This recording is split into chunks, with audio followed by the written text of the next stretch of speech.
영어로 현재라는 말과 선물이라는 말은 공교롭게도 같아요. 발음도 똑같습니다. 어쩌면 우리가 살아가고 있는 현재 하나님의 선물이다. 그런 뜻이 담겨 있는 것 아닌가 싶어요. 오늘도 선물로 받은 하루 하나님의 은혜로 살아가게 되기를 바랍니다. 선물이 선물다우려고 하면 그 안에 채워져야 되는 내용이 좀 달라야겠죠. 다른 것을 채우는 놀라운 노력. 그게 바로 매일 예배가 아닌가 싶습니다. 매일 예배 하나님 앞에 나아갑니다. 오늘은 4월 10일 목요일입니다. 기도하겠습니다. 늘 저희를 사랑하셔서 새로운 시간, 하루라고 하는 선물을 주신 하나님 감사합니다. 감사한 마음으로 시작합니다. 어떤 이는 하루를 살아내고 이 매일 예배에 참여하는 분들이 있을 터인데 그런 분들에게는 오늘 살아갔던 하루가 선물로 기억되는 귀한 시간이 되게 해 주옵소서. 하나님이 원하시는 삶을 살아가고 싶습니다. 오늘도 주께서 저에게 하신 말씀을 하나님의 말씀을 통해 듣게 하시고 그 후의 삶을 결정지을 수 있게 하시고 삶을 결단할 수 있도록 능력이 되게 하여 주옵소서. 예수님의 이름으로 간절히 기도하옵나이다. 아멘. 찬송가 424장입니다. 아버지여 나의 마음을 우리 함께 찬송하겠습니다.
오늘 주시는 하나님의 말씀 민수기 12장 1절로 8절까지의 말씀입니다.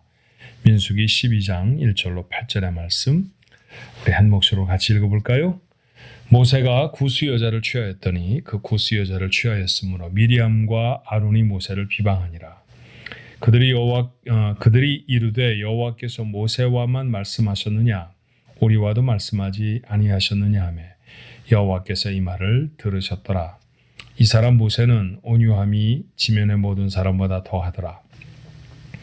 여호와께서 갑자기 모세와 아론과 미리암에게 이르시되 너희 세 사람은 회막으로 나아오라 하시니 그 세 사람이 나아가매 여호와께서 구름 기둥 가운데로부터 강림하사 장막문에 서시고 아론과 미리암을 부르시는지라 그 두 사람이 나아가매 이르시되 내 말을 들으라.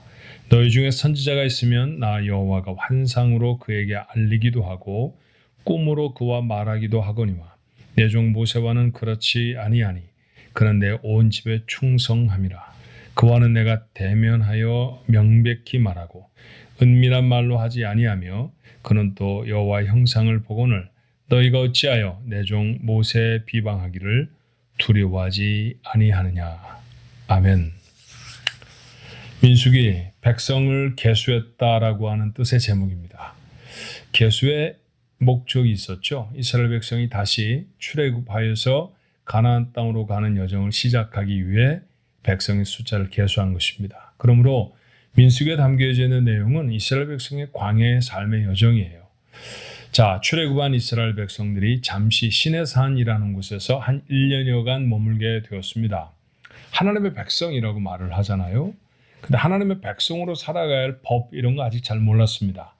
그저 희미하게 알고 있는 하나님 앞에 나아가는 것 뭐 이런 정도였었지 그 법이 정교하지 않았던 것이죠. 나라와 민족을 이루기 위해서 그들에게 지켜야 할 법이 있어야 했습니다. 그래서 하나님은 율법도 주시고요. 출애굽한 이스라엘 백성, 다른 백성이지 않습니까? 그 다른 백성을 규정하는 새로운 가치관, 새로운 삶, 그건 바로 예배의 삶이었어요. 그래서 성막을 중심으로 해서 하나님 앞에 어떻게 제사를 드려야 하는지, 우리가 말하는 대로 하면 예배를 어떻게 드려야 하는지에 대한 가르침, 그 교훈을 주시느라 9개월여가 지났습니다. 여러분 9개월 전과 9개월 이후의 이스라엘 백성의 모습을 살펴볼까요? 출애굽할 때 우왕좌왕 그렇게 출애굽했던 이스라엘 백성들의 모습이 이제 더는 아니죠. 제도가 정비되었습니다. 그 안에 체계도 잡게 되어졌어요. 우리가 민수기 읽게 되면 여러 번 등장하는 말씀이 어떤 지파의 우두머리는 누구고 하는 말씀 여러분 기억하시죠? 자, 어떤 지파의 우두머리, 즉 리더가 누구다라는 것은 그렇게 각각의 직임을 맡겨서 각각 해야 할 일들을 정해 주었다라는 얘기입니다. 70명의 장로들도 뽑게 되어졌죠. 크고 중대한 일들은 모세가 결정을 하고, 그리고 그거보다 좀 가볍다 생각되는 일은 장로들을 통해서 정리하게도 되는, 이렇게 체계를 잡은 전보다는 훨씬 더 규모 있는 모임이 되었습니다. 여러분, 사람들이 뭔가 새로운 것을 도모할 때 규칙을 바꾸기도 하고 안에 제도를 새롭게 하기도 합니다만, 이것이 결국 그 안에 담겨져 있는 사람이 변하지 않으면 별로 크게 영향을 발휘하지 못한다는 사실 아십니까?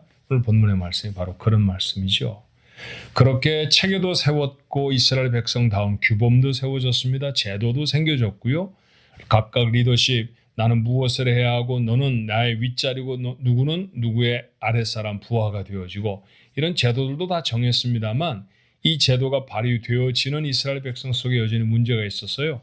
민수가 기록하는 순서대로 말하면 첫 번째는 탐욕의 문제였죠. 만나를 먹고 지나던 사람들, 주변에 있던 사람들 어느 사이에 이렇게 말하기 시작합니다. 그 만나하고 되겠어? 그 맨날 먹어 지겹지 않아? 뭐 이런 얘기였을 거예요. 우리가 애굽에 있었을 때는 뭐 파, 마늘, 부추, 오이 이런 거 먹었는데, 글쎄요, 종의 입장에서 그걸 마음껏 먹었다라고 하는 것은 분명 과장임에 틀림이 없습니다. 그런데 그런 이야기들을 해서 마음에 불만이 막 쌓이게 되어졌어요. 야, 우리가 맨날 만나만 먹어야 돼? 뭐 새로운 음식은 좀 없어? 불평이 시작되어졌죠. 그래서 하나님이 그들에게 주신 것은 메추라기였습니다. 그런데 동기가 좋지 않았잖아요. 저들에게 만약 요즘 말하는 영양 내용으로 말한다고 하면 단백질이 필요했으니까 하나님 좀 고기를 공급하신다, 이런 내용이 아니지 않았습니까? 시작은 불평이었고 원망이었어요. 그래서 하나님이 그들의 필요를 채워주시긴 했어도 벌과 함께 채워주셨습니다. 엄청나게 많은 사람들이 메추라기를 먹고 죽었습니다. 메추라기를 먹고 살아나는 것이 아니라 더 삶의 식생활에 기쁨을 갖게 된 것이 아니라 도리어 하나님의 벌을 받게 됐다는 이야기는 우리들에게 상당히 깊은 깨우침을 주는 말씀이기도 합니다. 그 사람들을 장사 지내며 다시는 이렇게 살지 말자 그랬을까요? 그 무덤의 이름을 기브롯 기브롯 핫다와라, 좀 어려운 발음이라 그랬는데 기브롯 핫다와라라는 이름으로 정하였죠. 뜻을 굳이 번역을 한다고 하면 탐욕의 무덤이었습니다. 탐욕 속에서 죽었던 사람들을 장사 지냈다라고 하는 뜻도 될 수 있지만, 어찌 보면 그들은 자신들의 실패, 탐욕을 그곳에 묻고 싶었던 건 아닌가 하는 생각이 들어요. 제도가 잘 정비되었는데 여전히 탐욕을 가지고 있으면 이렇게 불평과 불만들이 막 생긴다라는 것이죠. 사람이 바뀌어야 해요. 두 번째 문제는 오늘 본문에 있는 말씀입니다. 비방의 이야기였습니다. 리더십 속에 갈등이 생겼어요. 시작은 모세의 재혼이었죠. 미리암과 아론이 비방하기 시작합니다. 여러분, 미리암과 아론이라는 사람이 이스라엘 백성 중에 가졌을 특별한 지위를 기억해 보십시오.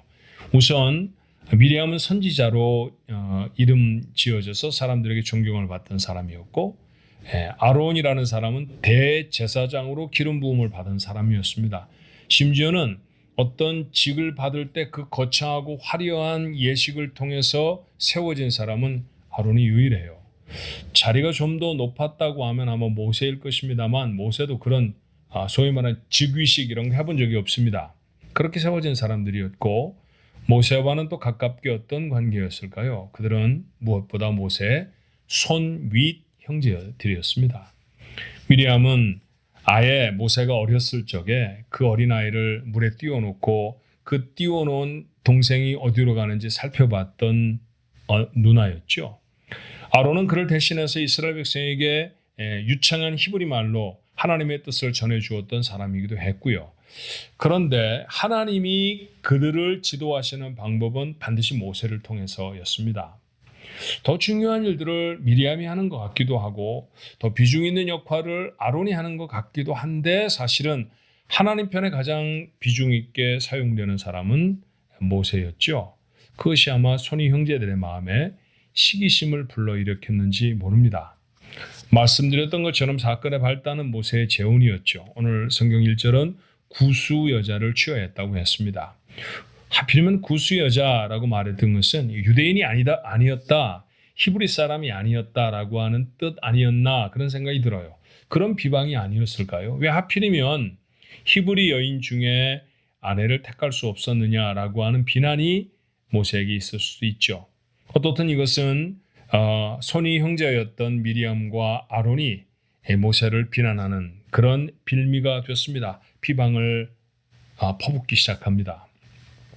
여러분, 비방이라는 것은 어떤 사람의 잘못을 들추어 지적하는 것임에도 불구하고 그 잘못이나 그 틀려진 것을 바로잡고자 하는 의도는 아닌 거죠.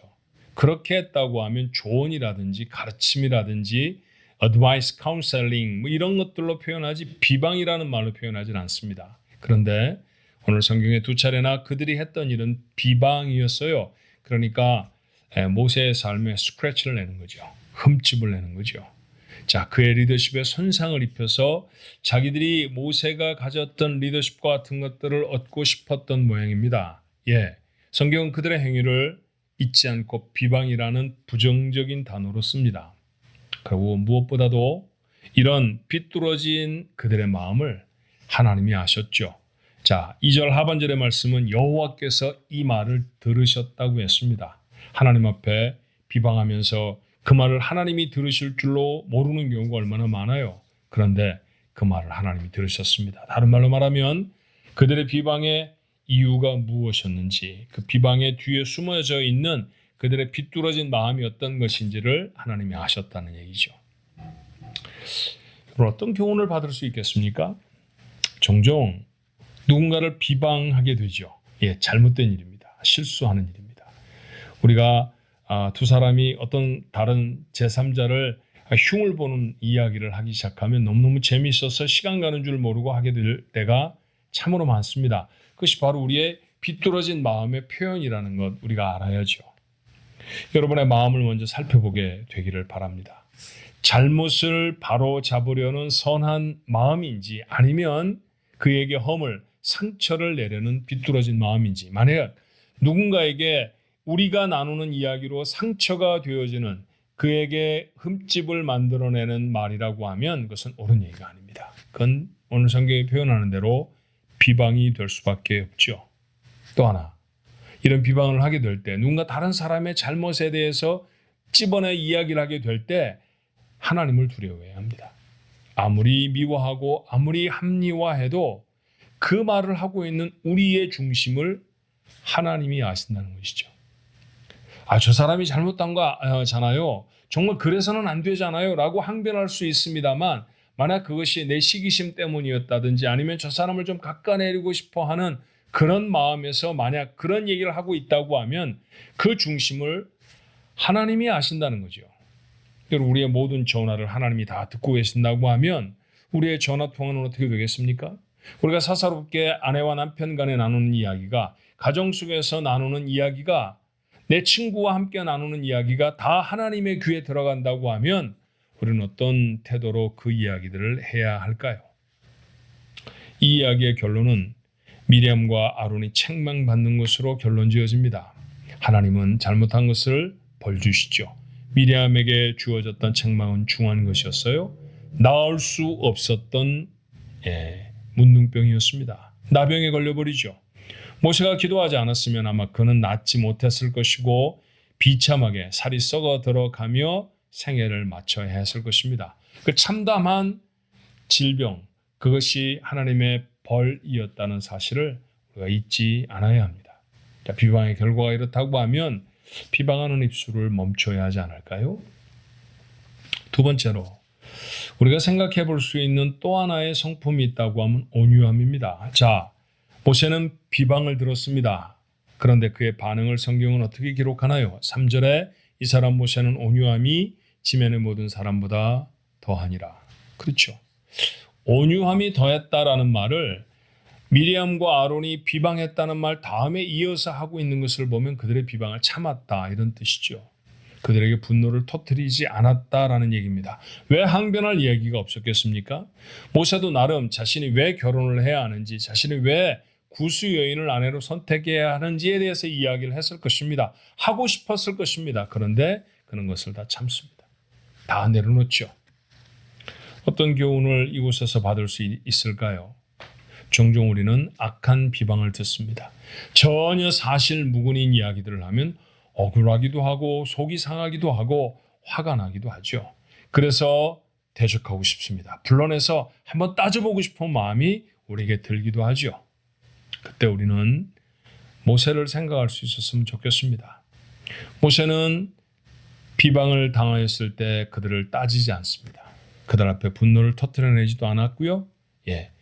그것을 참아 인내하는 사람이었습니다. 모세를 기억할 수 있어야 합니다. 모세도 참았습니다. 그러므로 우리의 삶도 참을 수 있으면 좋겠습니다. 더 나아가서 누군가가 나를 비방한다고 하면 그것이 아무리 사실이 아닐지라도 한 번쯤 자신의 삶에 견주어 보는 것이죠. 내게 그런 모습은 없었는가? 내가 저렇게 비난 들을 만한 빌미나 허점은 없었는가? 한번 생각해 본다고 하면 비난하는 입술이야 잘못된 입술입니다만 비난을 듣는 사람에게는 얼마나 큰 유익이 되어질까요? 그리고 마지막으로 하나님은 모세의 편이셨죠. 까닭 없이 비방 듣는 자, 하나님은 그의 편이 되어 주십니다. 하나님이 내 편이 되신다고 하면 구태여 사람들을 불러 모아서 내가 나의 증인으로 나를 변호해 줄 사람들로 곁에 세우지 않아도 됩니다. 봐, 아무개가 그러는데 내가 그러지 않았지. 이런 얘기 우리가 하고 싶어 하지만 그럴 필요가 없다는 것이죠. 왜? 하나님이 내 편이 되시니까 말입니다. 3500년 전쯤에 일어났던 사건이었어요. 제법 제도가 정비된 이스라엘 백성 속에 이런 어려움이 있었습니다. 아무리 제도가 정비되어져도 아무리 배움이 많아져도 사람이 변하지 않으면 크게 우리의 삶에 영향을 미치지 못합니다. 사람이 변해야죠. 자, 변화되지 못하는 사람의 성품 속에 나타날 수 있는 문제들을 오늘 두 가지로 성경은 우리에게 말합니다. 하나는 비방이었고요. 하나는 온유함이었습니다. 비방하기도 하고 비방을 듣기도 합니다. 온유함을 만나기도 하고 온유한 사람이 되어져야 할 때도 있습니다. 어떤 사람으로 서야 하겠습니까? 오늘도 누군가를 비방할 수 있는 기회가 생긴다고 하면 여러분 그 기회를 지나쳐 버리십시오. 비방은 우리가 해야 할 일이 결코 아닙니다. 누군가를 세워주는 삶이 아니라고 하면 누군가를 깎아내리는 일은 결코 하나님의 사람들이 해야 할 일은 아닌 것이죠. 그에게 허물이 발견되어졌습니까? 먼저 기도해 보면 어떨까요? 누군가를 위해 기도해 주는 것이죠. 그의 허물을 또 다른 사람에게 전하면서 아무개가 그렇대라는 말에 즐거움을, 쾌감을, 내가 그 사람보다 더 우월하다라고 하는 비교의식을 가지려고 하지 말고요. 그것은 매우 어리석은 행동의 한 부분입니다. 그런 모습이 아니라 도리어 그를 위해 기도해 주는 것이죠. 그리고 정말로 하나님이 우리에게 좋은 기회를 주시면 아마도 교훈할 수 있는 기회를 갖게 될 것입니다. 억울한 비방을 당하시나요? 모세처럼 한번 참아내 보면 어떨까요? 그 사람을 향하여 성경은 잊지 않고 온유함이 지상의 모든 사람보다 더하더라. 칭찬의 말씀 아닙니까? 모세가 들었던 칭찬 같은 것 한번 들어봤으면 좋겠습니다. 그리고 그 비방 속에 자신을 돌아볼 수 있는 거울을 찾아낼 수 있다고 하면 너무너무 지혜로운 사람이겠죠. 하나님이 여러분의 편이 되어주실 것입니다. 지혜로운 사람이 되어져서 오늘도 실족하는 입술과 우리의 삶이 되어지지 않고 하나님이 받으실 만한 삶이 되어지기를 주님의 이름으로 축원합니다. 기도하겠습니다. 때로 비방하였던 저희 입술을 용서하여 주옵소서. 형제를 긍휼히 여기고 사랑하는 마음보다는 저를 깎아내리고 폄하하려고 하는 그런 마음이 우리에게 더 많았음을 하나님 앞에 고백합니다. 하나님, 때로 비방을 들었을 때 속이 끓고 속상하여서 잠 못 이루었던 우리의 연약함도 용서하여 주옵소서.